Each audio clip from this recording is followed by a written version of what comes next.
परम चक्रवर्ती देवादिदेव परमात्मा महावीर स्वामी परम पुण्य के उदय से परमात्मा के शासन के अंदर में हम सभी को जन्म प्राप्त हो चुका है और ज्ञानी भगवंत वर्तमान भव में हमें मिले इस जन्म को चार रूप से दुर्लभ बताते हैं। कहाँ हुआ है अपना जन्म? आर्य देश में, आर्य कुल में, जैन कुल में मनुष्य के रूप में जब हमने जन्म प्राप्त कर लिया है तब हमें समझाते कि भाग्यशाली चार गति के संसार में इससे श्रेष्ठ दूसरा कोई जन्म नहीं है।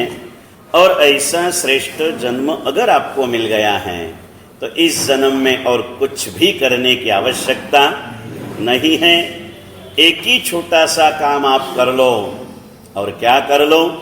तो समझाते हैं कि जैसा श्रेष्ठ जन्म मुझे मिला है ऐसे श्रेष्ठ जीवन का अब मुझे निर्माण करना है। ऐसा एक छोटा सा शुभ भाव इस छोटे से हृदय के अंदर में आप जागृत कर दो। और ऐसा एक छोटा सा शुभ भाव अगर इस छोटे से हृदय में जागृत हो जाए तो जीवन में बहुत बड़ा परिवर्तन आ सकता है। लेकिन रोज समझा रहा हूं ऐसे कि जीवन को श्रेष्ठ बनाने की बातें करना बड़ी आसान है। वास्तव में अगर जीवन को श्रेष्ठ बनाना है तो उससे भी आसान है। लेकिन अब मुझे मेरे जीवन को श्रेष्ठ बनाना ही है ऐसा दृढ़ संकल्प करना बहुत मुश्किल है। और संकल्प रहित साधना यानी नींव बिना की इमारत जो दिखने में सुंदर हो सकती है रहने में निश्चित रूप से जोखमी होती है। बाकी संकल्प अगर किया जाए तो संकल्प के बल से जानवर भी जिनवर बन सकता है। अद्भुत शक्ति इस संकल्प के अंदर में समाई हुई है। और संकल्प हमें एक ही करना है। क्या करना है भाई? जो मैं हूं वो मुझे बनना है। मैं कौन हूं? इंसान का जन्म पाया मैं एक इंसान हूं और जैन कुल में जन्म पाया मैं एक जैन हूं। बस मुझे इंसान बनना है, मुझे जैन बनना है। ये मानव जन्म की सफलता दुर्लभता की बातें आज से 2580 साल पहले शासनपति परमात्मा महावीर स्वामी ने अपापापुरी नगरी के बाह्य भाग में अपने द्वितीय समोसरण के अंदर में बैठ के इस देशना का मंगल प्रारंभ किया। करीब करीब राउंड फिगर में अखंडित 30 साल तक प्रभु सुबह और शाम दोनों उभय संध्या में इस देशना की धारा को बहाते रहे। जन्म लिया है तो जाना निश्चित होता है। हर एक का अपना समय होता है। शास्त्रों में लिखा है जातस्य ही ध्रुवम मृत्यु। जिसने भी जन्म लिया है उसे एक दिन मरना होगा और मरना भी अपने समय पर होता है। मृत्यु के समय को कोई लंबा नहीं सकता। घट सकता है मृत्यु का समय। 100 साल की आयु एक साल में भी पूरी हो सकती है। लेकिन 100 साल के ऊपर एक सेकंड भी बढ़ सकती नहीं है। सारे गणित होते हैं परमात्मा की भी। ये अंतिम जन्म था। अभी अंतिम मृत्यु को प्रभु प्राप्त कर रहे हैं और वो मृत्यु को मारकर जा रहे हैं। किसको मारकर भाई? मृत्यु को मारकर प्रभु ने देख लिया बस मेरा अंतिम समय आ चुका है। जाते जाते इस भव्य जीवों को अपने भव्यत्व का परिपाक करने का मार्ग बता दूं। और प्रभु आसोवत तेरस अपरा हिसाब की कारतकवत तेरस मध्यरात्रि के समय में प्रभु आकर के बैठे हैं। वैसे वास्तविक देशना प्रभु आज मध्यरात्रि में चालू करेंगे 12 बजे। तब तक तो आपका लक्ष्मी पूजन हो जाएगा ना। तो 12 बजे आओगे ना रात को? जन्माष्टमी के दिन हिंदू लोग रात को 12 बजे जन्म महोत्सव मनाते हैं। तो हम भी आएंगे ना कल्याणक मनाने के लिए भाई। मध्यरात्रि के समय के अंदर में प्रभु ने देशना का प्रारंभ कर दिया। पुण्यशाली चलो रात को 12 बजे ना आए तो कुछ नहीं, अभी 12 बजे तक बैठोगे तो सही ना है। आज तो आधे तो आए ही नहीं, क्योंकि चाहे जितना हो जाए हमारा पूरा मन धन के अंदर में डूबा हुआ है। और आज कौन सी 13 है भाई? वैसे 12, लेकिन बता दिया भी आज लक्ष्मी पूजन करना है, ये मुहूर्त है। याद रखना पुण्यशाली, जो नहीं आए, अपनी अपनी भावनाएं हैं, अपनी अपनी मान्यताएं हैं, सांस्कृतिक परंपरा को जो संभाल रहे उस निमित्त से अनुमोदना, लेकिन यहाँ को छोड़कर वहां जाना चाहिए नहीं। पुण्यशाली, सबसे बड़ा लक्ष्य ये होता है। ये हमारे निर्मल भाई जैसे भगत भी आके बोले, गुरुदेव आज व्याख्यान में से 10 मिनट जल्दी चले जाऊंगा। बिल्कुल नहीं जाना, व्यवहार को भी संभालना है तो यहाँ से छोड़कर नहीं जाना। अभी ऐसे समझे हुए लोग भी अनसमझू काम करेंगे तो फिर हम समझाएंगे किसको? समझ गया कि नहीं पुण्यशाली? मैंने इनको कहा आप तो अभी इस स्तर पर हो, दीक्षा की बात करें तो बताते लंगड़ा को लेके क्या करेंगे हैं? और हर साल छरीपाली संघ निकालते हैं, 12-15 किलोमीटर चल जाते हैं और मेरे को फंसा रहे हैं। अभी मैं भी इतना कहाँ चलने वाला हूँ भाई? और उन्होंने ले लिया ना तो मेरे पास एक बहाना रहेगा थोड़े थोड़े विहार करने के लिए। होता है, मैंने कहा आप जैसे श्रावकों ने तो अभी आसपास के छोटे छोटे गांवों में जहां हम नहीं पहुंच पा रहे, ये मांडेली है, ये आरवी है, कितने आजू बाजू, और इस पूर्व जन्म के अढळक पुण्य के उदय से जैन कुल में जन्म पाए हैं, लेकिन कुछ पुण्य की कमतरता, जैन शासन का ज्ञान उनके तक पहुंच नहीं रहा। पुण्यशाली, आज हम लोग भी जो धर्म पाए ना रोहित भाई, एक समय था हमारे प्रदेश में भी साधु साध्वी का आना, यानी कभी कभी 12 महीने में 2-5-10 बार साधु साध्वी का आना होता, वो भी 1-2 दिन रह के निकल जाते। कभी कभार 1-8 महीने किसी की स्थिरता रहती। चातुर्मास तो हमारी 5 वर्षीय योजनाएं चलती थी। हम जो धर्म पाए, पूज्यपाद चंद्रशेखर महाराज का वीर सैनिक दल, उसका ग्राम प्रवास का एक कार्यक्रम, मंगलवर्धिनी करके उस समय की बड़ी गाड़ी लेके आते और गांव गांव में जब घूमते ना, उसी में से हम लोग भी धर्म को कुछ पाए। ऐसा कुछ करना चाहिए। ऐसा सुंदर सा माहौल है पुण्यशाली। परमात्मा आकर के मध्य रात्रि के समय में बैठे प्रभु करुणा की धारा बरसा रहे हैं, और इस करुणा की धार को ही ग्रहण करके आज हमारे गुरु भगवान भी यही करुणा की धारा बहा रहा है। हमें भी मन तो होता ना दिवाली का वेकेशन लेने का, क्यों ना होगा? हमने भी 4 महीना इतना पसीना बहाया, 8 दिन आराम किया तो क्या बिगड़ता है? और हमें तो ऑफर भी आ गई थी, गुरुदेव बीच में 3 दिन बंद रखो ना। हमने नहीं बंद रखा, क्योंकि हमारे पास में ईमानदारी है। भाई रोटी खाना है तो पहले मेहनत करना, फिर रोटी खाना। हराम की रोटी खाना नहीं है। हमने किया। फिर मुझे कहा नम्र महाराज ने, किसी ने कहा होगा, सब लोग उनके पास जल्दी चले जाते। वो तो मांगलिक पछी 3 दाड़ा व्याख्यान बंद राखजो, पाचमथी चालू करजो। मैं कीधु 1 दिवस पण बंद नहीं रे, 1 जन आवशे, कोई नहीं आएगा। अध्यक्ष तू आएगा ना बेटा मेरे पास? हाँ आ जाना, मैं तुझे व्याख्यान दे दूंगा, फिक्र करना नहीं है, हम करेंगे। धारा तो चालू रहेंगी। कहते हैं ना कि भी ग्राहक आए ना आए, दुकान तो खोलना ही पड़ती है, इसके बिना चलता नहीं है। एक सुंदर सा माहौल हमारे बीच में खड़ा है। प्रभु आकर के बैठे, समोसरण के अंदर में जो कुछ कहना था कह दिया। फिर से प्रभु उठकर हस्तिपाल राजा की दानशाला में पधारे, और अब प्रभु अखंडित धार से बह रहे हैं। अब कोई प्रश्न नहीं, सिर्फ प्रभु अपनी धारा बहा रहे हैं। प्रभु ने कहा, भाई मैंने आपको 30 साल तक बहुत कुछ समझाया, लेकिन मेरी बातें आपके हृदय पट तक तभी पहुंच सकती हैं, आपके पास में नम्रता हो, विनय हो, तो ही आप मेरी बातों को, मेरी वाणी को, मेरी करुणा नीर को, मैंने कल समझाया वैसे, बकेट चाहे लोहे की हो चाहे सोने की हो, जो झुकता है वही कुछ पाता है। झुकना पड़ेगा। विनय अध्ययन पहले बताया, उसके अलग अलग एंगल्स बताए, विनय के प्रकार बताए, कुछ लाभ कुछ नुकसान बताए, क्या क्या आसक्ति आपत्तियां। आप दुनिया में झुकते जाओगे तो रोग आपको टोकते जाएंगे, समस्याएं आएंगी। न झुकना मतलब मैंने कहा मस्तक झुकाना नहीं, हृदय से झुकना। झुकने में कभी मजबूती भी होती है। झुकने में कभी कभी आपको किसी ने पत्थर जोर से फेंक मारा और आप झुक गए तो क्या होता? पत्थर ऊपर से चला जाता ना। कभी कभी झुकने के अंदर में सारी क्रियाएं होती है।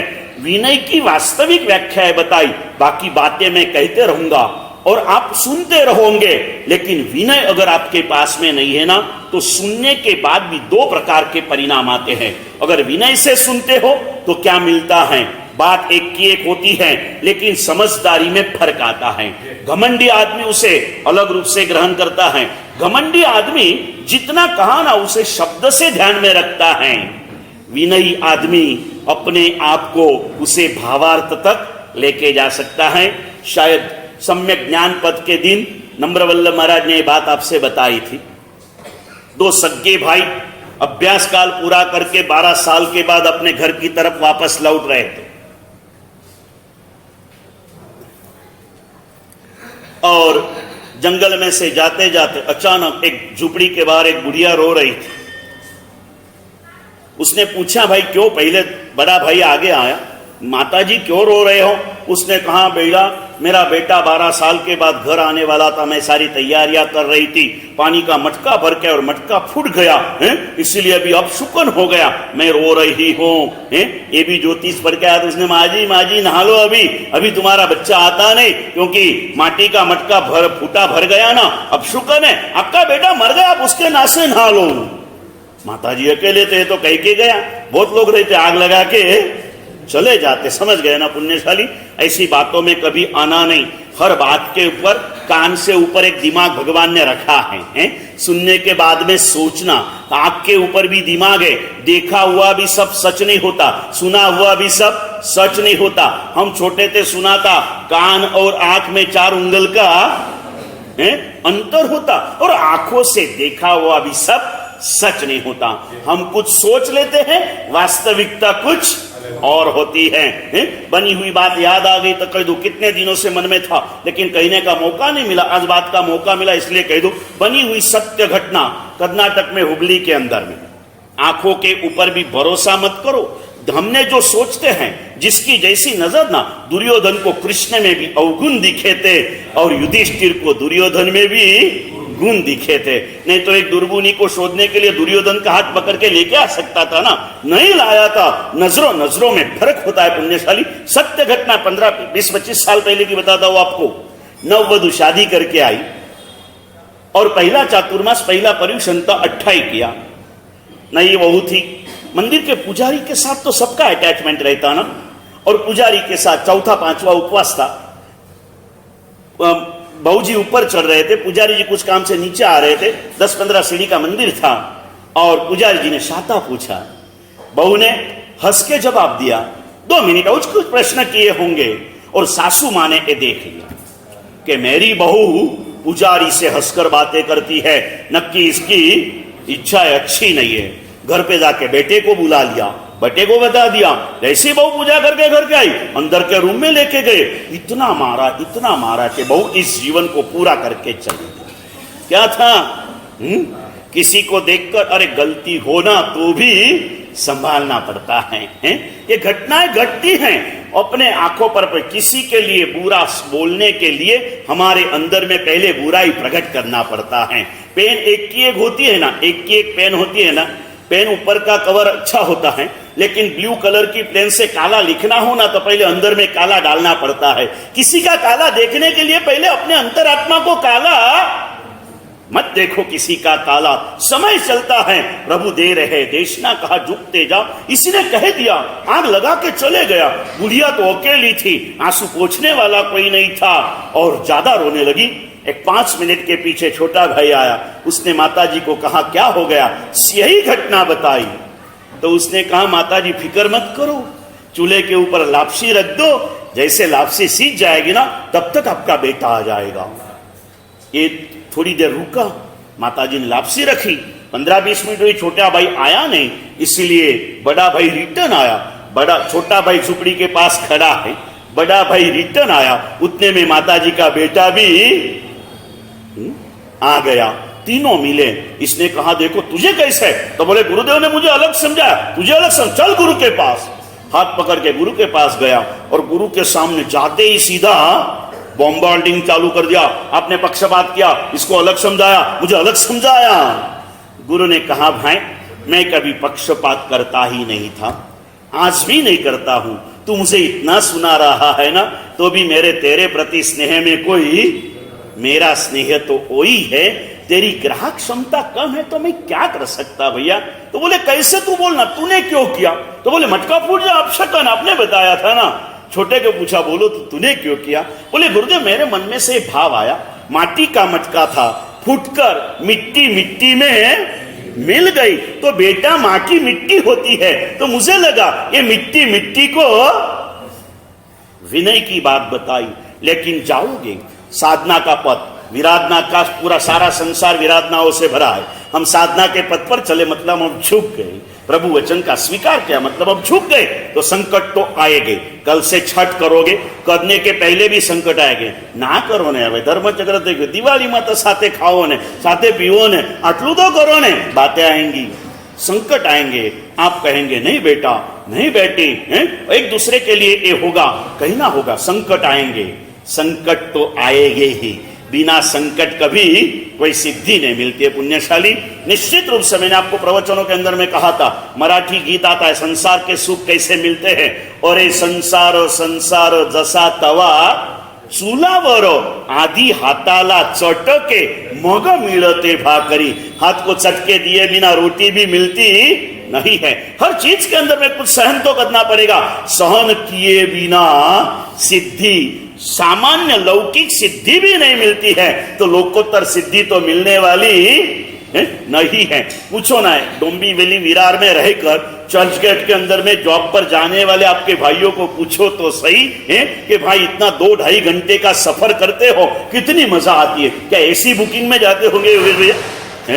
ऐसे लटक लटक के जाते, लटक लटक के, और आदत हो गई ना, 2 घंटा कब निकल जाता पता नहीं चलता। इतनी मेहनत करके फिर उन्हें पूछा मैंने, जय कुमार भाई एक बार, तो तुम इतना सहन क्यों करते हो? बोले गुरुदेव एक मन में स्थिर हो गया है, 2 घंटा सहन करोगे तो बाकी के 22 घंटे का सुख मिल सकता है ना, इसीलिए 2 घंटा सहन कर लेते हैं। सहन करना पड़ेगा, भूख प्यास तरस हर चीज सहन करनी पड़ती है। ये करने के बाद में मिलता है फिर मौका। अगर संसार के लिए भी सहन करना पड़ता है तो साधना के मार्ग में भी तू सहन करते जा। क्यों सहन करना भाई? तो प्रभु ने बताया, भाई सहन करने का मौका बार बार मिलता, सहन तो हर जन्म में करना पड़ता है, लेकिन समझकर जो सहता है ना, समझकर जो सहता है उससे सफलता मिलती है, सार्थकता मिलती है, उसकी मुश्किलियां दूर होती हैं। फिर एक बार सहन तो सभी को करना पड़ता है, जानवरों को भी सहन करना पड़ता है, अनजानों को भी सहन करना पड़ता है। नरक के अंदर में भी वेदनाओं का कोई पार नहीं है, लेकिन सहन करके भी नए नए कर्मों का बंधन बंधा जाता है। समझदारी से सहन करने का मौका बार बार नहीं मिलता। भाई तुझे इस भव के अंदर में अनंत जन्मों के पश्चात मिलने वाली 4 दुर्लभ चीजें प्राप्त हो चुकी हैं। तीसरा विभाग प्रभु बता रहे हैं। पहले विनय की बात बताई, विनय करेगा तो सहन तो करना पड़ेगा, साधना के मार्ग में सहन करना पड़ेगा। मन कहता है क्यों सहन करना भाई, खावा न મળતું હોય ને ભૂખ્યા રહીએ તો બરાબર છે। દિવસમાં 4 વાર ખાઈ શકાય એટલું ભગવાને દીધું છે, ભગવાનની મહેરબાની શું કામ ટાળવાની ભાઈ? શેના માટે ટાળો છો અમિતભાઈ? ભગવાને આપ્યું છે ને 4 વાર ખવાય એટલું યોગેશભાઈ નહીં दिया, क्यों भूखा रहना भाई? भूखा इसलिए रहना, खाना तो जानवर के जन्म में भी मिलेगा, खाना हर जगह पर मिलेगा, लेकिन होते हुए भी त्याग करने का सौभाग्य इसी सिर्फ मनुष्य के जन्म में नहीं, आर्य देश, आर्य कुल, जैन कुल में मनुष्य जन्म जब मिलेगा तब तुझे त्याग का मौका मिलेगा। और त्याग की व्याख्या हितेश भी कर ली ज्ञानियों ने। नहीं है और नहीं करता है कोई बड़ी बात नहीं है। 10वैकालिक सूत्र में लिखा, साही ने चयई भोये सेहू चाहिती उच्चई। साही ने चयई भोये सेहू चाहिती उच्चई, यानी स्वाधीन भोगों को भी जो त्याग करता है ना, वही सच्चा त्यागी है। त्याग तो करना पड़ेगा। क्यों करना भाई? अनंत जन्मों के पश्चात मिलने वाली 4 दुर्लभ चीजें तुझे मिल चुकी है। चत्तारी परमंगानी दुर्लहानीय जंतुनो, 4 जीवों के लिए दुर्लभ ऐसी 4 तुझे दुर्लभ मिल गई है। कौन सी? मानुषत्तम, मनुष्य का जन्म। नंबर 2 श्रुति, मतलब जिन वचन सुनने की भावना, संयोग उपलब्ध हो, जिन वचन सुनने का भाव हो। संयोग आ गए लेकिन भाव नहीं आया तो मौका नहीं मिलता है। तो जिन वचन सुनने का भाव तुझे मिल जाए। श्रुति मतलब सुनने की इच्छा, कुछ अच्छा सुनने की भावना, ये तेरे हृदय में प्रकट हो ना। जैन कुल में मनुष्य जन्म की प्राप्ति के बाद भी जिन वाणी श्रवण की भावना होना, ये उससे भी दुर्लभ है। श्रवण के बाद श्रद्धा, उससे भी दुर्लभ है। और श्रद्धा के बाद उसे प्रैक्टिकल मतलब साधना में रखना, ये इससे भी હે દુર્લભ હે. કેટલા ભાવથી જયકુમારભાઈ 4 મહિનાથી પ્રવચનો સાંભળી રહ્યા છો ને? હે છઠ કરવાના કે નહીં કરવાના?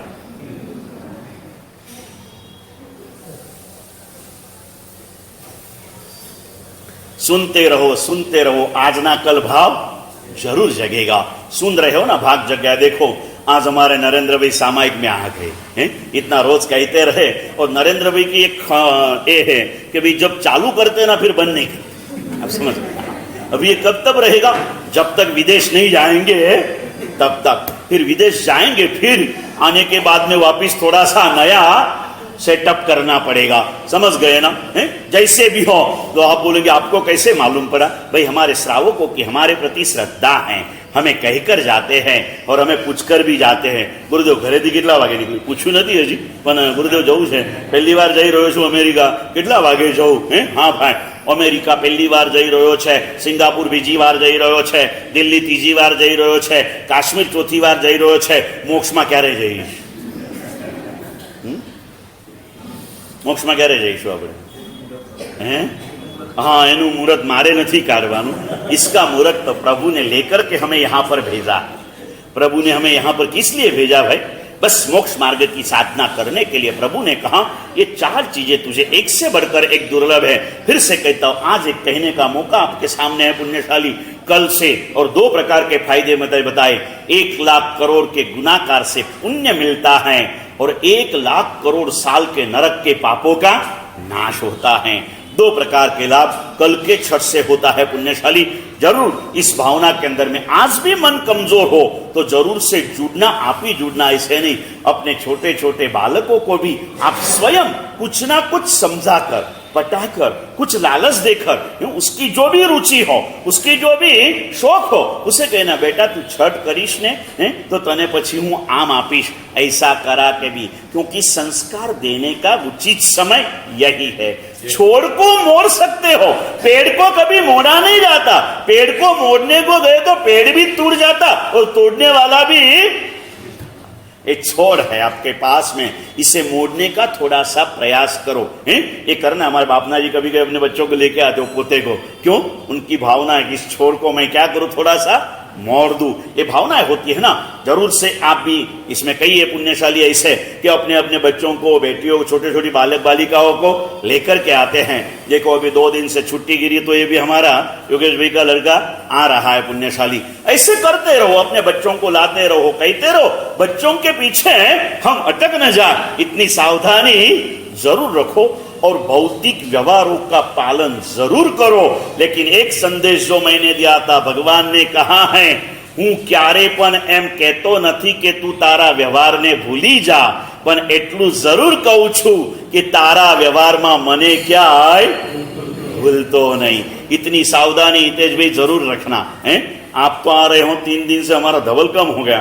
नजर के सामने का एक तारा रुक गया. जहां भी हो उसका समय होता है तो जरूर आता है, कहीं ना कहीं अटका होगा. आते रहो, सबको कहते रहो, जो भी आएगा वो पाएगा. ये कह दिया. फिर मन ने कहा बात तो सही है यार, लेकिन क्या करूं, अभी करूं क्या नहीं करूं. गुरुदेव तो कहते हैं बराबर है, नहीं चलो ना इस बार नक्की करता हूं, लेकिन इस बार का सेटिंग नहीं है मेरा, अगले साल से मैं नक्की करूं. छठ हो या न हो, लेकिन ज्ञान पंचमी का उपवास तो मैं जरूर करूंगा. ऐसे एक एक भाव जगते मन में. और सुबह सुबह आया था, एक कपल आया था, तो श्रावक ने श्राविका को छठ करने का मना कर दिया. श्राविका के मना कर रहे. मैंने बोला आप उनका मानते हो? नहीं. बोले मैं बिल्कुल नहीं मानती हूँ. और मैंने श्रावक को समझा क्यों मना कर. अभी कुछ बाकी नहीं है, चौमासा में क्या करना. मैंने बोला कल का छठ करना, 3 दिन पालना करना, पाचन का उपवास करना, 3 दिन पालना करना, 9 से 14 का शतरुंजय मोदक तप करना, 4-5-15 दिन पालना करना, मौन एकादशी का उपवास करना, 8-15 दिन पालना करना, पौष दशमी का अट्ठम करना, और उसके बाद में वर्षी तप.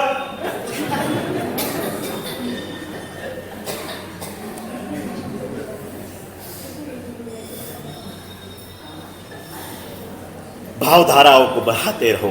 मन कहता है आज नहीं, करना है, करने जैसा है. आज तक लग ही नहीं रहा था करने जैसा है, लेकिन अभी इतनी मजा आ रही है ना कि लगता है करने जैसा है. लेकिन बस अभी गुरुदेव बस अभी અત્યાર સુધી મન સેટ નતું ને, પણ હવે નક્કી જ કર્યું છે કે આવતા વર્ષથી તો બધું જ કરીશ.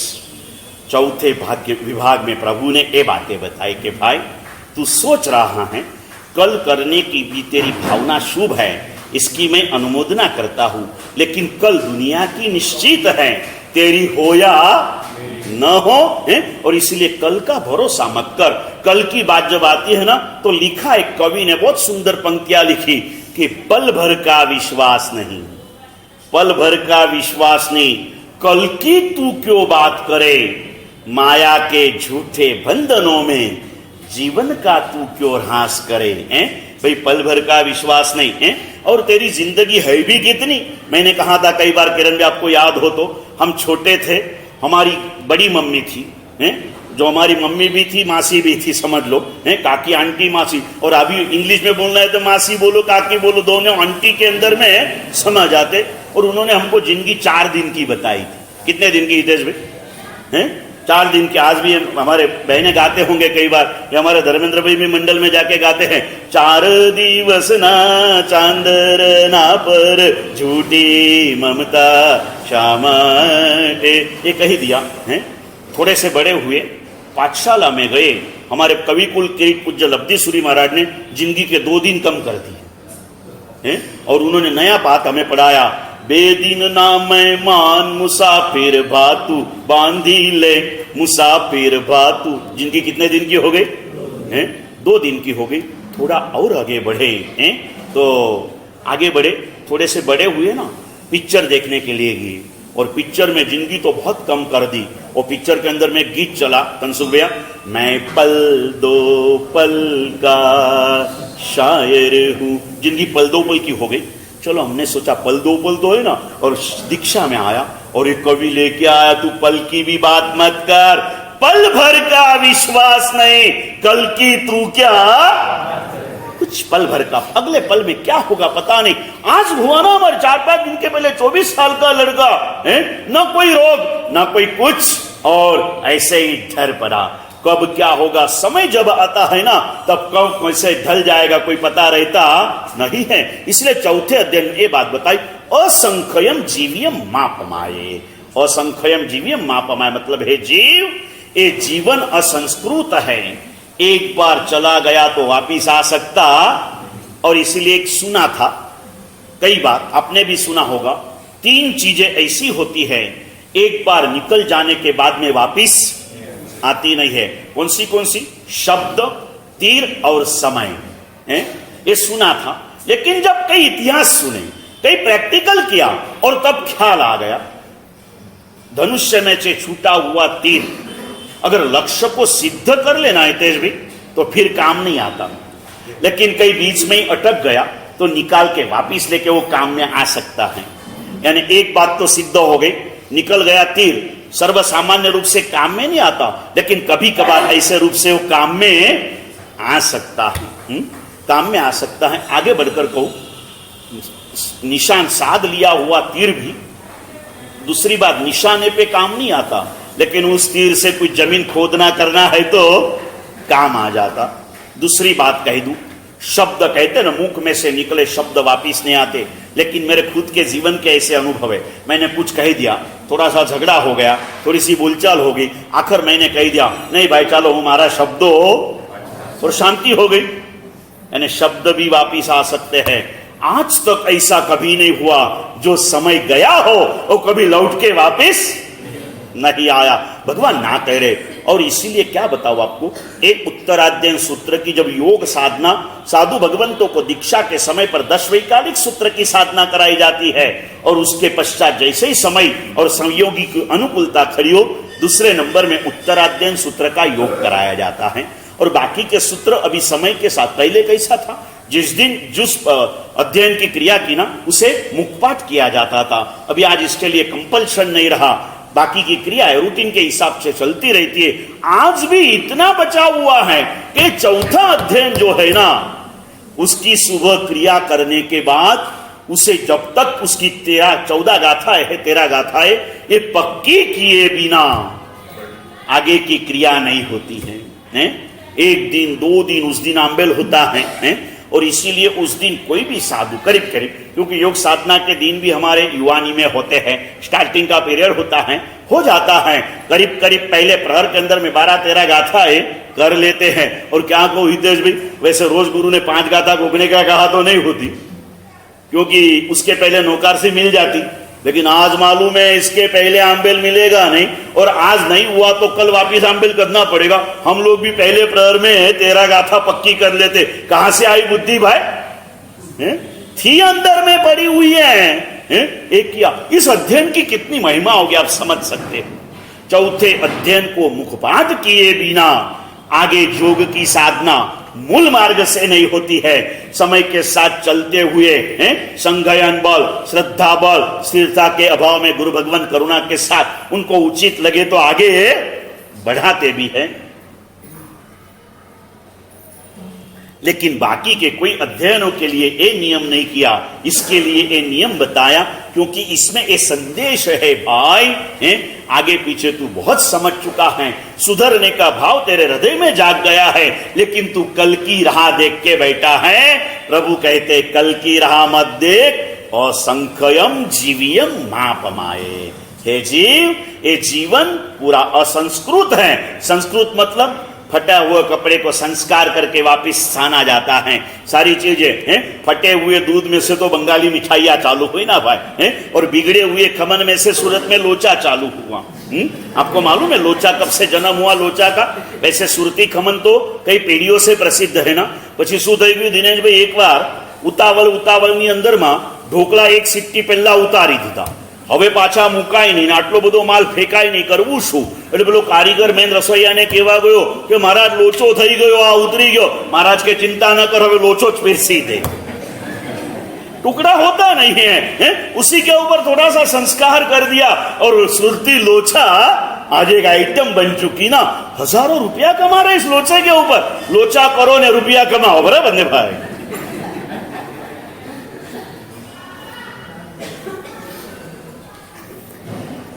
ऐसी कई घटनाएं घटती है, लेकिन जिंदगी में ये नहीं हो सकता है। तुझी मृत्यु तेरे समय पे आएगी, कल के ऊपर राह देख कर मैं बैठ। आज जो होता है कर ले। सुबह भी एक भैया मिले, वो बोले गुरुदेव क्या करूं, धर्म चक्र तो हो गया लेकिन अभी मन नहीं होता है, थोड़ी कमजोरी आती है, होता है। मैंने बोला देखो भाई, जब तक शक्ति है कर लो, नहीं तो मेरे जैसे दिन आ जाएंगे। मुझे एक बात का समाधान है, जब तक हो सकता था गुरुदेव की कृपा से वो होते गया। मैंने कुछ नहीं किया, गुरुदेव गुरु की कृपा से वो हितेश भी धर्म चक्र करो कि दादा करायो? दादा करो न, क्या दादा मुनि सूरत दादा करायो। भगवान ने मुझे कराया, देव गुरु की कृपा से हुआ। मैं कौन करने वाला? कराने वाला वही है, उसकी कृपा से हो रहा है। ये भाव धारा चलनी नहीं। अच्छा किया तो भी, नहीं किया तो भी, बुरा किया तो भी एक समय मृत्यु का आएगा और आएगा। ये मृत्यु हम लोगों ने क्या मान लिया दिलीप भाई? आंखें मुंद जाती हैं, सांसें थम जाती हैं, इसे हमने मृत्यु माना ना विपिन भाई। भगवान ने अंतिम देशना में कहा जीव नहीं, मृत्यु के 17 प्रकार बताए। कितने प्रकार बताए मृत्यु के? 17 प्रकार मृत्यु के बताए। और इसीलिए अभी कल ही इनका बेटा आया था बर्थडे के आशीर्वाद लेने के लिए, आनंद भैया का बेटा आया था, तो वही आशीर्वाद मैंने उन्हें एक बार प्रवचन में अपनी बात आ गई थी। जन्म दिवसे દીકરો બાપાના આશીર્વાદ લેવા ગયો ને બાપાએ આશીર્વાદ આપ્યા, बेटा तू मरे नहीं तब तक तू जिंदा रहना, ऐसा मेरा तुझे। और बेटे ने कहा पिताजी इसमें क्या बड़ी बात है?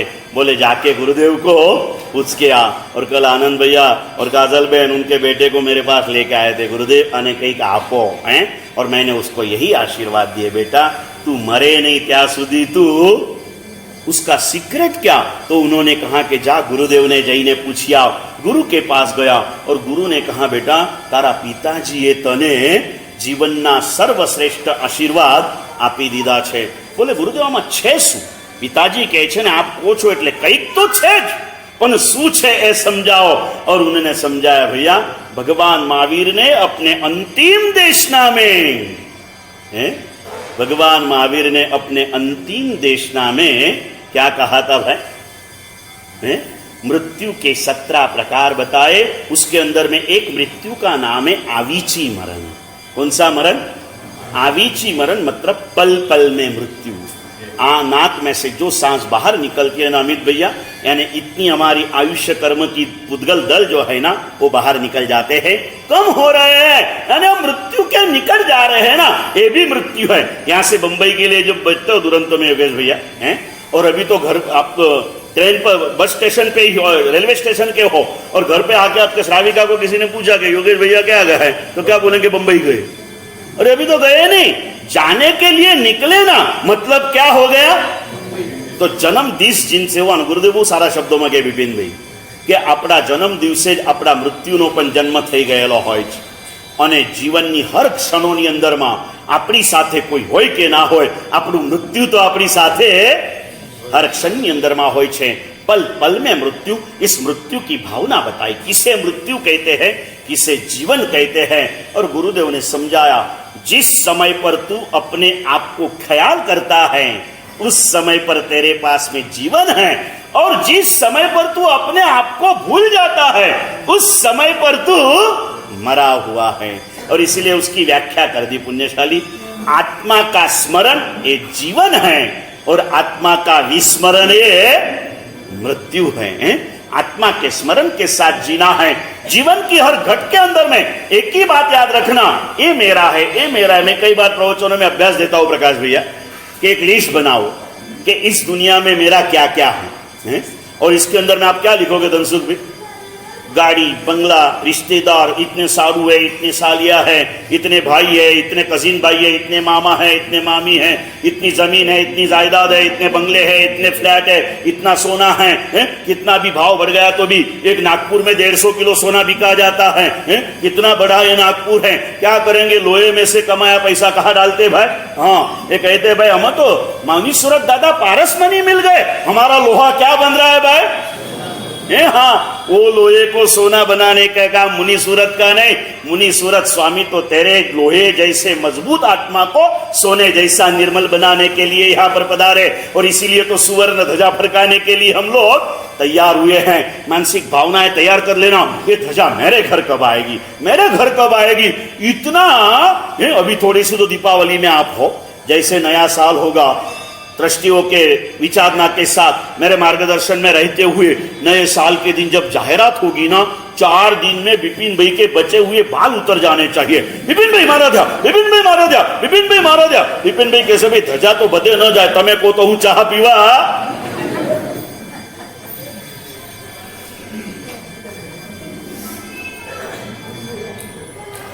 हर घर में ध्वजा, घर घर में ध्वजा है। वो आया था ना, हर हर मोदी घर घर, वैसे इतवारी में क्या नाद गूंजेगा? घर घर ध्वजा, हर हर ध्वजा। और फिर 25 मार्च को हर हर ध्वजा है, जाएगा, एक माहौल बन जाएगा हमारे यहाँ। कब से बना है ना, पिछले साल से माहौल तैयार हो चुका है। अब आज से सिर्फ कल भूल गए हम लोग, 11 चली गई है। कल करना था हमें अभिषेक दादा का, भूला गया। आप लोगों ने थोड़ा सा याद रखना चाहिए, लक्ष्मी पूजन का मुहूर्त नहीं भूलते हो, टोपड़ा पूजन का मुहूर्त नहीं भूलते हो, लेकिन दादा की वो 5 महीने पहले की मासिक तिथि को हम लोग भूल गए ना भाई। हम भी कमजोर हो गए हितेश भाई, हमारे टिफिन का टाइम हो गया, टिफिन नहीं आया ये याद आता है, लेकिन कल दादा के अभिषेक रह गए, हम लोग भी भूल गए। कितनी पुद्गल की माया जाल में हम लोग फंस चुके हैं ना।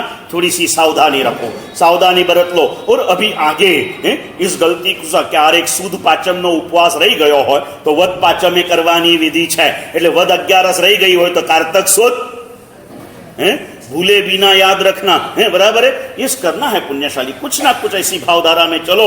मृत्यु आएगी, पल पल में मृत्यु आएगी। तू तुझे भूल गया, तू मर गया, तूने तुझे याद कर लिया, तू जिंदा हो गया है, तू जिंदा हो गया। इसलिए मृत्यु के 17 प्रकार बताए प्रभु ने। कहा प्रमाद मत कर भाई, तू आगे बढ़ते चल। ये बात कहने के बाद में आगे के विभाग में प्रभु ने ये कहा, साधना के कर, मरना नहीं है, मृत्यु तो आएगा, मृत्यु आने के पहले क्या करूं? प्रभु ने कह दिया, देख कल क्या आज मृत्यु आए ना तो भी साधक कभी डरता है, साधक मृत्यु से कभी डरता नहीं, और डरने वाला सच्ची साधना कभी कर सकता नहीं। पुण्यशालियों, मृत्यु से क्या डरना है?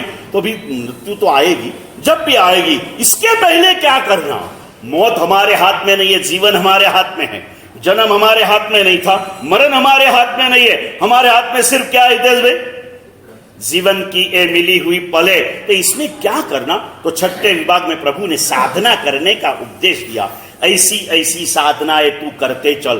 तेरे कक्षा में जो है 5वीं के स्टूडेंट को 10वीं का अभ्यास दिया नहीं जाता, और 10वीं का स्टूडेंट पहली का अभ्यास 10th का कोई स्टूडेंट, तू 10th में बेटा अभी कोई फर्स्ट स्टैंडर्ड का अभ्यास करता क्या?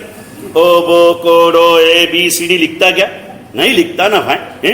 A for Arihant, B for भगवान, C फॉर चारित्रो, D फॉर दीक्षा। ये आता क्या आपको? ABCD नहीं आता ना? ऐसी ABCD सिखाने के लिए मैंने कल कहा, वैसे हमारी डिजिटल पाठशाला चालू हो रही है। उस पाठशाला के मैनेजमेंट वालों का विपिन भाई के साथ बात हो गया। 6-7 तारीख के दिन वो यहाँ पर पधार रहे हैं। सकल संघ की उपस्थिति उस दिन होनी चाहिए।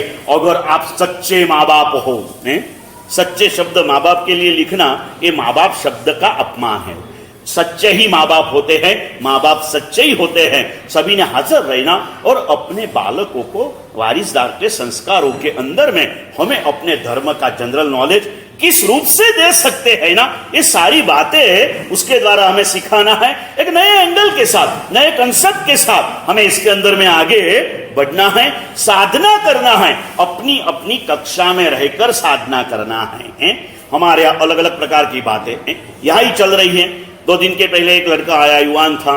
उसने कहा, गुरुदेव એવું સાંભળ્યું છે કે ધર્મ તો સંયમમાં જ થાય, સંસારમાં ધર્મ ખરેખર તો છે જ નહીં. મેં કીધું ભાઈ, ભગવાન મહાવીરે ગ્રહસ્થ ધર્મ, શ્રાવક ધર્મની સ્થાપના ભગવાને જ કરી છે. જો સંસારમાં ધર્મ હોત જ નહીં તો શ્રાવક ધર્મને ધર્મ કીધો ના હોત. ત્યાં સુધી આગળ વધીને શ્રાવક નથી, જૈન નથી, સામાન્ય માણસના માર્ગાનુસારીતાને પણ પ્રભુએ ધર્મની કક્ષામાં મૂક્યા પછી પ્રભુના શાસનની આરાધના સંસારના સંયોગોમાં રહીને કરતો હોય, એની પાસે ધર્મ નથી એમ કેમ કહી શકાય? હા, यहाँ पर हो सकता है कि भाई कोई पूछे कि बापना जी दीक्षा लोगे? नहीं यार, अपने संसार में रह करना, दीक्षा लिया क्या नहीं लिया क्या? महाराज साहब ने कहा, इस भाव में दीक्षा लोगे तो भी देवगति और संसार में रहे तो भी देवगति, मोक्ष तो मिलने वाला नहीं है। फिर काय को इतना सहन करना भाई? विदर्भ की 45 डिग्री गर्मी में विहार करते रहना। महाराज साहब जाएंगे 26 तारीख को, अपन तो अपने एसी में बैठे रहेंगे ना। ये मत सोच, साधना करना है। श्रावक जीवन की साधना प्रभु ने बताई हुई है।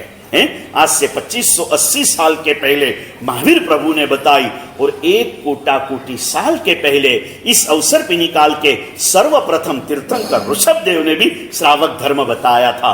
तभी भी श्रावक धर्म था, आज भी श्रावक जीवन में धर्म है, लेकिन इतनी सावधानी जरूर रखना। नहीं भाई, संसार में रहीने पण धर्म थाय छो, दीक्षा लेवी पड़े एवुं कोઈએ कीधुं नथी, तो फिर तेरे पास धर्म नहीं है। धर्म का मर्म नहीं, तू न ले सके बात अलग है, सारी जिंदगी भी तू न ले सके, लेकिन लेने जैसी तो दीक्षा ही है। ये भावधारा हृदय के अंदर में जागृत होनी चाहिए, तो तेरे पास धर्म है। भगवान ने कहा, तू धर्म करते चल, साधना के पथ पर आगे बढ़ते चल। जब तू करेगा मुश्किलियां आएगी, और बिना साधक लोग आपको सुख से खेलते हुए दिखेंगे। मैंने कहा था वैसे, पापी सुखी को और धर्मी दुखी क्यों? कल से 2 दिन कई लोग पूरा फराल खाते होंगे। कितनी सारी आपके यहाँ व्यवस्था है ना। सामने हमारे जीतू भाई का स्टॉल है, दादावाड़ी में हमारे वो सावन सुखा जी का स्टॉल लगा हुआ है। आपकी इस आहार संज्ञा की पुष्टि भक्ष रूप से हो जाए, इस भावना से किया है। लेकिन भक्षा भक्ष का विवेक भी बहुत बड़ा जरूरी है। कल अभी आज आपका दोपहर का अत्तर पारना है ना, और अत्तर पारने के हिसाब से कल वो वीरेश भाई विपिन भाई के कहने से मुझे मेनू बताने के लिए आए। फिर उन्होंने वो बताया, सब सारा मेनू बताता नहीं, अभी आपको नीचे जाके खाना ही है। हाँ, तो मेनू बताया, फिर पहले ही बता के मैंने बोला ठीक है, ओके कर दिया। फिर मेरे मन में विचार आया, मैंने वापिस वीरेश भाई को बोला, मैं कहूँ वीरेश भाई, आ બધું એક ચીજ બનાવવા કરતા કાલે આમે કારીગરો ઓછા છે, કામ કરો ને, અત્યારે આ વેચાણ માટે બધી મીઠાઈ બને છે, એમાં કોઈ બદામ કતરી તો બનાવી હશે ને, મેં કીધું એ જ લાવો ને એ જ આપી દો। પણ કે સાહેબ, એ બદામ કતરી આપણને નહીં ખપે। વીરેશભાઈ કેટલી ધ્યાન રાખ્યું, વિપિનભાઈ તમે એ વિચાર કરો। મેં કીધું કેમ ન ખપે? એ કે પેલી અમેરિકન બદામની બનાવેલી હશે, આપણે તો આજે ફોડેલી બદામ આજે ચાલે ને। મને આનંદ થઈ ગયો। ऐसे श्रावक हमारे भोजनशाला में होना जरूरी है पुण्यशाली। उन्होंने बात बताई तो हमें बख्शा बख्शा विवेक रखना चाहिए। और वीरेश भाई को ये ध्यान रहता है कि यहां पर ये नहीं बनाया जाता, तो आपके भी ख्याल में अभी आ गया ना पुण्यशाली। ये कहते हैं तो धर्मी दुखी क्यों?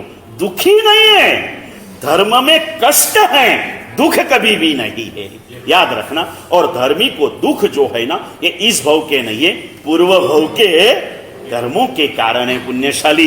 ये निश्चित रूप से समझ लेना। और एक कष्ट आएंगे, ये सुखी दिखेगा है? बहुत होगा, मम्मी देखना वो तो खा रहा है, तू मुझे झट करा रही है, जज मानो को ऐसा बोलेगा तो मम्मी को समझाए, बेटा तू फिक्र मत कर, तू 2 दिन सहन करेगा ना, तीसरे दिन देख सुबह उसको तो उसकी मम्मी दूध खाकरे के सिवाय कुछ नहीं देगी, तू जाएगा ना, ये बिपिन दादा है ना, तुझे राबड़ी पिलाएंगे, मूंग पानी पिलाएंगे, सुरपुरावन की गोली खिलाएंगे, दाल का सीरा खिलाएंगे, रसगुल्ला खिलाएंगे। फिर मैंने बोला रसगुल्ला मत बनाना, संदेश बनाना, क्योंकि नागपुर वाले को रसगुल्ला नहीं चलता, उनको क्या चलता भाई? मैंने कहा मारा साहब તમે કોએ બનાવી દે? મેં કીધું સંદેશ જ બનાવજો, કેમ કે મૌલિકભાઈ છઠ કરવાના છે, મૌલિકભાઈને સંદેશ સિવાય બધી બંગાળી મિઠાઈ हाँ, मैंने कहा उनको ये करना है? फिर वो बोलेगा क्या बात है, ऐसा ऐसा मिलेगा? तो बोले हाँ यही बात जो मैंने आपको 2-4 रोज के पहले बता दी। वो गाय के बछड़े और गाय को सूखा घास दिया जाता था और वो बकरे को हरा घास दिया जाता था। पापी को मिलने वाला सुख दुर्गति के दारुण दुखों में ले जाना वाला है। धर्मी जो कष्ट सहन कर रहे हैं उसे मुक्ति की प्राप्ति होने वाली है। कल का सुख आज सहन करने वाले को मिलेगा। आज जो मौज मजा करेगा कल वो भिखारी बन जाएगा। संभाल के बैलेंस के साथ चलना है। और इसीलिए ऐरभ्रिय इस 7वें विभाग के अंदर में ये दृष्टांत देके प्रभु आगे बढ़े। 8वें विभाग में प्रभु ने कपिल केवली का दृष्टांत दिया। कपिल नाम के केवली हो गए, जो सुनी बात हुई है। इसके अंदर में कपिल वैसे दासी पुत्र था और एक ब्राह्मण के यहाँ पढ़ाई के लिए गया। वहां पर ब्राह्मण पुत्री से प्रेम हो गया और गरीब था तो उसी के पास शादी के लिए कुछ चाहिए, ये लेने के लिए राजा के पास गया। बुद्धि से राजा को नया श्लोक सुनाया, ऐसा अद्भुत श्लोक सुनाया। राजा ने कहा तू चाहे जितना मांग ले। इसने कहा कि शादी के लिए जो कुछ माप हुआ 2 मास सोना दे दीजिए। अभी मास का उस समय में जो माप होगा। राजा बोले तेरे जैसा श्लोक मैंने जिंदगी में पहली बार बोला सुना है, तू चाहे जितना मांग ले। तो उसने सोचा चलो राजा खुश है तो मांग लू। कितना मांगू? 4 मास मांग लू, 8 मास मांग लू। उन्होंने कहा राजा मैं सोच के आता हूं। पीछे उद्यान में गया, सोचने को बैठा। विचार की धारा हितेश भी वहां तक चली, लाखों करोड़ों को पार गई। सोचते सोचते मन थक गया और विचार हा मैं कहां पहुंच गया है? वापिस पूरे रिटर्न आ चुके और आते आते विचारधाराओं में कैवल्य ज्ञान की मेरी हुई गलती का एहसास अगर मुझे सच्चे हृदय से हो जाए ना तो मैं संपूर्णता को प्राप्त कर सकता हूं। गलती के ऊपर रड़ो मत, गलती हो गई तो डरो मत और गलती को वापिस दोहराओ मत। हुई गलतियों को ख्याल करो। माटी थी हाथ मेला था ने तो एक पानी ની ધારા કરો તો ધોવાઈ જાય, પણ ઓઇલ થી બી મેલા થયા હોય તો ડરવાની જરૂર નથી। રોજ ટીવી ઉપર નવી એડ આવે છે ને, 2 બૂંદ ડાલ દો और સાફ। કાઈ કરવાની જરૂર નથી। માટીના હાથ સીધા પાણીથી સાફ થાય અને જે ગમે તેવો ઓઇલી હાથ હોય ને પુણ્યશાળી, કોઈ સાબુની જરૂર નથી, કોઈ કેમિકલની જરૂર નથી। કાળી માટી પર હાથ ઘસીને પાણી નાખી દેજે, એ માટી તારા હાથને સાફ કરી દેશે। मेरे देश की माटी सोना उगले उगले हीरा। એ માટી છે ને એમ જૈન શાસનની આ માટીની અંદરમાં તાકાત છે। તારા આત્મા ઉપર ચોટેલા નિકાચિત કર્મોને પણ એ ખપાવી શકે છે। એ खपावी सके छे। ये कहां कपिल केवली की ऐसी घटनाएं बताई, कहां से कहां पहुंच गए और फिर उन्होंने अपने जीवन काल में हजारों भव्यात्माओं का कल्याण किया। एक एक बात एक एक दृष्टांत देते हैं प्रभु। इसकी बात नमी प्रव्रज्जा नाम का अध्ययन 9वां आता है। नमी राजर्षि की बात, जैसे हम भी प्रवचनों में कभी कभी 1 बात 2 बात 3 बात ऐसे ऐतिहासिक छोटी बड़ी घटनाएं स्टोरी और हिस्ट्री जो होती है ना, इससे कोई भी तत्व को समझना सरल हो जाता है। इसलिए भगवान ने ये सारी बातें बताकर नमी राजर्षि का दृष्टांत दिया। नमी नाम के राजा थे, संयम ले लिया, राज्य के ऊपर छोटे बालक को बिठा के चले गए। परम वैराग्य के साथ साधना में डूबे हुए थे। उनके वैराग्य की परीक्षा करने के लिए इंद्र ब्राह्मण रूप से आया। बड़े एकदम शॉर्ट के अंदर मैं आपको ये बात बता रहा हूं पुण्यशाली, इसके अंदर में कम से कम 62 गाथा बताई है। कितनी गाथा? 62 गाथा। इंद्र और नमी राजर्षि का संवाद है पूरा। इसके अंदर में मूल भेद ये था, इंद्र ने उनके वैराग्य की परीक्षा करने के लिए एक ऐसा दृश्य बताया कि देखो नमी राजर्षि, आप आपके बालक को मिथिला के राज्य पर बिठा के आए हो, लेकिन देखो सारी मिथिला जल रही है और आप यहाँ बैठे हो। जाओ जाओ, आपका कर्तव्य है। और शब्द लिखे वहां पर ललित भाई, मिहिलाए डच्छ मानिए न में डज्जय किंचनम। इंद्र ब्राह्मण दिखाता था ना, बोले हे ब्राह्मण, ओ भूदेव, मिथिला जलती है उसमें मेरा कुछ जलता नहीं है। मैं तो अजर अमर अविनाशी आत्मा हूं, मिथिला के जलने से मेरा कुछ जलता नहीं है। संसार की भौतिक पुद्गलों की नुकसानी से मुझे कोई नुकसान होता नहीं है। फिर से कहता हूं, दीपावली के ये दीपावली तो चली जाएगी, लेकिन आज जितने भी आए हो, जैसे मान लो कि जिन्होंने मुझे कहा तो एक अनुमोदना के भाव से कह दूं, गुरुदेव आटला लोको दिवाळीना व्याख्याનમાં ક્યારે આવતા નથી, ચલો સ્વીકારી લીધી, તમારા બધાને ધન્યવાદ આપીને હવે એટલું નક્કી કરીએ, હવે આનાથી ઘટશે તો નહીં આવતા વર્ષે પણ, નક્કી ને ભાઈ, इससे कम तो नहीं होंगे ना। निश्चित रूप से इस भावधारा में चलना। आज मेरी आत्मा जागृत हो गई है। हो के क्या होगा ललित भाई? 2 ग्राहक चले गए, 2 साड़ी कम बेची, 2000 का नुकसान हुआ, लेकिन तू प्रवचन में नहीं आया, दीपावली में जिनवानी नहीं सुनी, लाख करोड़ गुनाकार से तेरी नुकसानी हो जाएगी। मिहिलाए डज्जमानिए न में डज्जे किंचनम, मिथिला जलती है इसमें मेरा कुछ नहीं जलता है, घर के अंदर में फराल नहीं हुआ तो मेरा कुछ नहीं जलता है, दुकान में 2 ग्राहक कम हो गए तो मेरा कुछ कम नहीं होता है, मेरा नसीब मेरे साथ में है। मैंने कहा था ना, वो कोई भाग्यशाली के हृदय की भावना, उसने भगवान को जाके कह दिया कि किस्मत को बनाते हो तुम, किस्मत से क्या मांगू प्रभु, मैं किस्मत से क्यों मांगू? किस्मत बनाने वाला तू मुझे मिल गया है, फिर अभी मुझे किस्मत से कुछ मांगने की जरूरत में बता ने आज कह रहे हो विपिन भाई, देव गुरु ना चरणों में आओ भाग्यशाली, अय्या भाग्य बने छ, भाग्यનું निर्माण અહીંથી થાય છે ને। લાખ કરોડનો ધંધો કરવો હોય, પૂછો લલિતભાઈને, સુરત જઈ આયા, કેમ? સાડીઓ બને છે ત્યાં।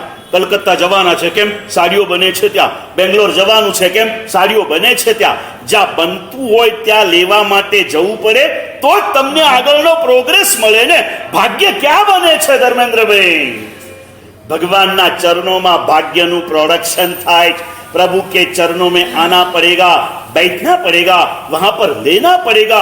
और जब सारी दुनिया तू तेरे से मुंह मोड़ लेगी ना, तब कोई तेरे काम नहीं आएगा, सिर्फ तेरे दादा तेरे काम आएंगे। कितनी बार गाई धर्मेंद्र भाई कीर्तिबेन साथे बेसीने, जब कोई नहीं आता आते हैं मेरे भूख के दिनों में वो, કાલથી ભૂખના દિવસ આવશે ને ભાઈ, ના કોઈ એવું પૂછે ને કે નહીં, બોલે અમિત તું ક્યાં ચાલ્યો? તો અમિત હવે થોડો મારી સાથે ગાતા બી શીખી ગયો ને, એટલે કાલે અમિત કોઈ નીકળે સવારે અને કોઈ પૂછે અમિત કહા ચલા, એટલે અમિત ગાવા મળશે, ચલો બુલાવા દાદા ને। किसने बुलाया भाई? मेरे प्रभु ने मुझे बुलावा दिया है। आजा सुरेश, आजा मनोज, आजा सकलेचा जी। भले 12 किलोमीटर दूर रहते हो, दौड़ के आते हैं ना। मुकेश भाई तो उनकी इतनी अनुमोदना करते हैं, दोनों का समझने जैसा है। 12-13 साल का डिफरेंस है। सकले चाची बड़े हैं, लेकिन उनको गुरु मानते हैं मुकेश भाई को। और मुकेश भाई उनकी गुरुदेव हमना जोड़ाया है, पण કેટલા આગળ વધી ગયા છે, ये इनकी अनुमोदना करते। देखो ना ऐसे लोगों को, कुछ मिलो, कुछ उनके संस्कारों को देखो, उनकी साधनाओं को देखो, उनसे सत्संग करो और पूछो, मुकेश भाई आ उमरे आटला ऑपरेशनो થઈ ગયા, एक्सिडेंट થઈ ગયો, મારો एक्सिडेंट થયો તો 4 દાડા ઘરમાં બેસી રહો, તમે 4 કલાકે ન બેઠા, સાંજના પ્રતિગમનમાં આવી ગયા, બીજા દિવસે વ્યાખ્યાનમાં બી આવી ગયા। તમને આ ભાવ કઈ રીતે જાગે છે? એ જ ભગવાન તમને મળ્યા, એ જ ગુરુ તમને મળ્યા, એ જ ધર્મ તમને મળ્યો જે મને મળ્યો છે। તમારા બાપા અલગ, તમારી માં અલગ, તમારા કાકા અલગ, તમારા મામા અલગ, આપણા બધાના ભગવાન તો એક છે ને, ગુરુ એક જ છે ને ભાઈ। ધર્મ આપણા બધાનો જેના થકી આ થાય છે, કરો, इस भाव धाराओं में चलते रहो. हितेशભાઈ ને કો ઉઠ્યા પછી નરેન્દ્રભાઈ ને હાથ જોડીને અનુમોદના કરજો અને કહ્યું, નરેન્દ્ર યાર તું તો પા ગયા. હા, હિન્દી બોલો ને એની સાથે કે ગુજરાતી બોલો? ગુજરાતી બોલો છો ને તો સારી વાત છે. યાર કમાલ છે તારી તો યાર, તારી કે તું પ્રતિક્રમણ કરતો થઈ ગયો, મેં તો છોડી દીધું પણ તે ચાલુ રાખ્યું. હવે તું સામાયિક પર ચડી ગયો. કાંઈ વાંધો નહીં, જે હશે હવે મારી ભૂલ હું સુધારી લઈશ. હવે બધા સ્લેબ પડી ગયા છે, હવે હું પાછું પ્રતિક્રમણ ચાલુ કરશો ને ભાઈ?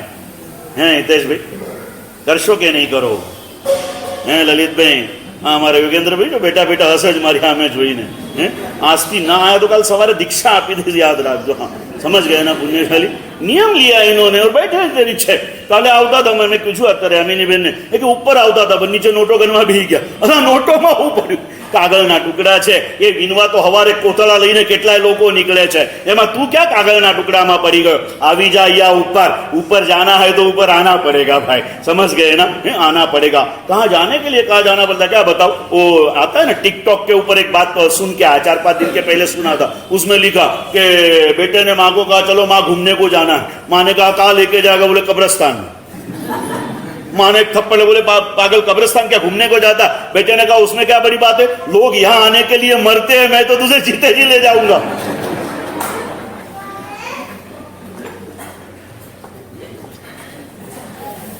ऊपर जाना है तो ऊपर आना पड़ेगा. नमी राजा का संवाद बताया. भौतिक नुकसानी में तेरी कुछ नुकसानी नहीं है, क्योंकि तेरा है क्या भाई? व्यवहार में बैठा है, देने वाला दे रहा है, इसे तू अमानत के रूप में संभाल लेना. तेरी मालिकी वहां पर कभी मत करना. कोई तेरा साथ नहीं देगा, तेरे साथ कुछ भी नहीं आएगा, तेरे साथ કોઈ બી નહીં આયેગા. કહેતે ના કઈ બાર, હવે હું બોલું ને તો નિર્મલભાઈ મારી વાક્યને પૂરું કરે ને એટલું સમજેલા છે. आता ना बात, इस दुनिया में तेरा क्या है जो तू लेके आया था, इस दुनिया में तेरा क्या है जो तू लेके जाएगा. उठने के बाद में अमित का हाथ पकड़ के चला जाएगा. अरे क्या बताएगा तू? चला अमित आई गयो ने मुंबई થી, એટલે ખુશ છે. આમ દીકરો આવ્યો હોય આટલો, અને એટલે અમિતને તો મેં કીધું ભાઈ તું કાયમ માટે અહીંયા આવી જાય, એટલે કાયમ માટે પપ્પાને લઈ જઉં, ઘરમાં જગ્યા એક તો ખાલી જોઈએ ને ભાઈ, આવી જાઓ, આને જैसा मौका है सुंदर. नमी राजा की बात इंद्र महाराजा ने संदेश दिया और उसके वैराग्य को वंदन करके इंद्र का स्वरूप प्रकट करके उनकी अनुमोदना करके इंद्र चले गए. ये बातें कह के प्रभु वापिस उपदेश के स्तर के ऊपर आ गए. और सबसे बड़ा उपदेश, सबसे मार्मिक उपदेश अभी अंतिम देशना प्रभु दे रहे हैं. कहने के लिए प्रभु के पास में अनंत गुणों का खजाना पड़ा है, ज्ञान का खजाना पड़ा है. लेकिन एक बात इसके अंदर में, इस उपदेश ने प्रभु ने बार बार, भैया देख बाकी सब हो करना लेकिन ये गलती कभी मत करना, बाकी सब करना मगर ये गलती कभी मत करना. ये बात एक ही बात बार बार दोहरा रहे हैं, क्योंकि जिस बात का इंपॉर्टेंस अधिक होता है ना उसके क्या कहा जाता है? दोहराया जाता है, बार बार कहा जाता है. प्रभु ने गौतम को केंद्र में रखते हुए कहा समयम गोयम. हे गौतम, एक समय का भी प्रमाद मत करना, एक समय का भी प्रमाद मत करना.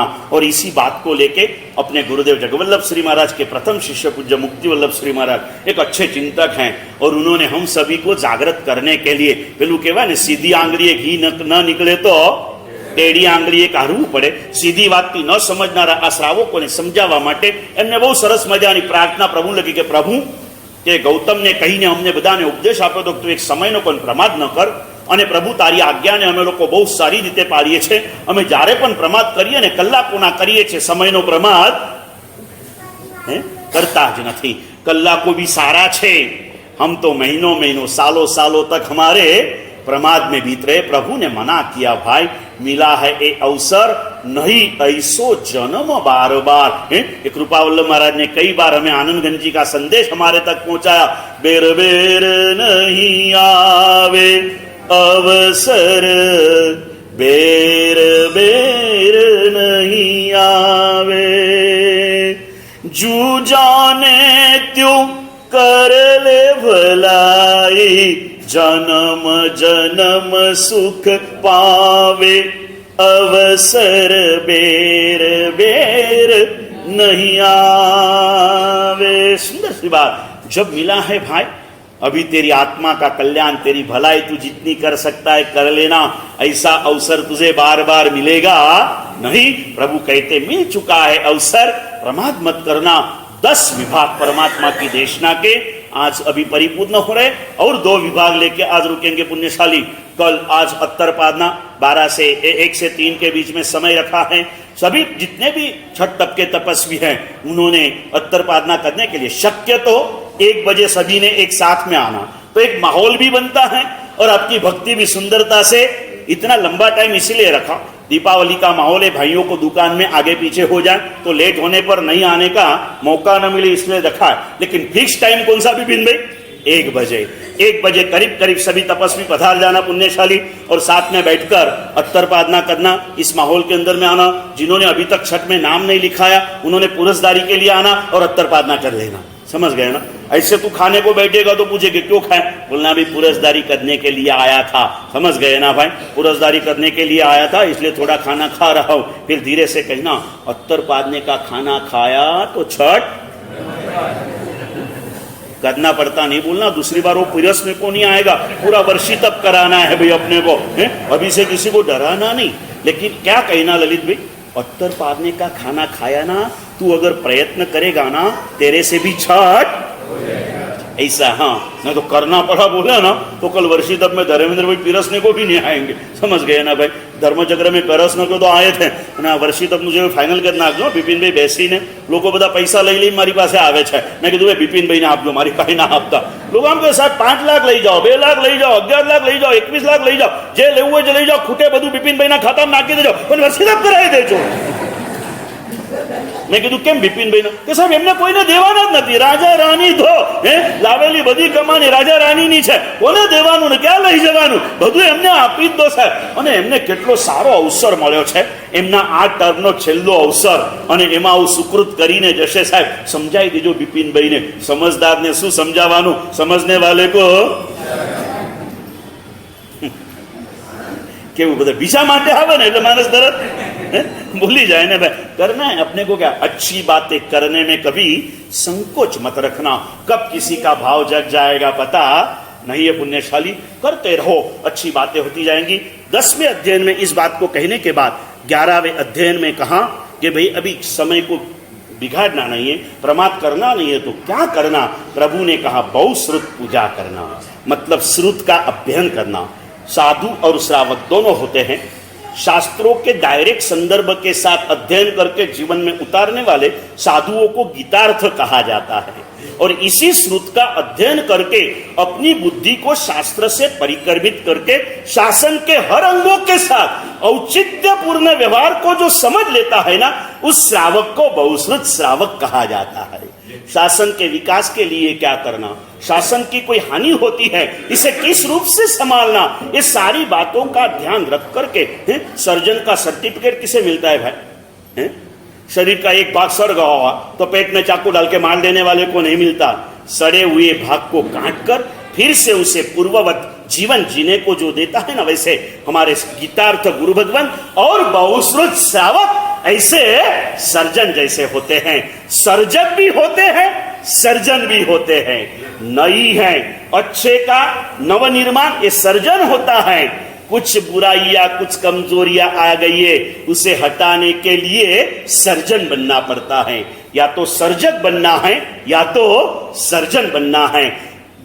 गुरु भगवान गीतार्थ बन के सर्जक और सर्जन बनते हैं, हमारे श्रावक बहुश्रुत बनकर सर्जक और सर्जन बनते हैं। ये करना है आपको ज्ञानियों के पास बैठकर ज्ञानियों का लेकर ऐसे श्रावक हमारे यहाँ हो गए कि जो कई गीतार्थ गुरु भगवंतों के साथ गीतार्थ गुरु भगवंत की उनका मार्गदर्शन ले सके। છેલ્લા વર્ષોમાં એક અનોપચંદ નામના શ્રાવક ભરૂચના થઈ ગયા, જેમનું નામ મુકેશભાઈ સાંભળ્યું હશે કદાચ, અનોપચંદ ભાઈ થઈ ગયા, જેની પાસે મોટા મોટા આચાર્યો કે ગચ્છાધિપતિઓ પણ ક્યારેક જરૂર પડે તો માર્ગદર્શન लेता था। ऐसे श्रावक की कक्षा में तुझे पहुंचना है और साधुता के परिणामों में आगे बढ़ना है। ये करते तू जाएगा ना तो तेरे ख्याल में आएगा दुनिया में कोई आत्मा अलग अलग नहीं होती है, सब आत्मा एक समान होती हैं।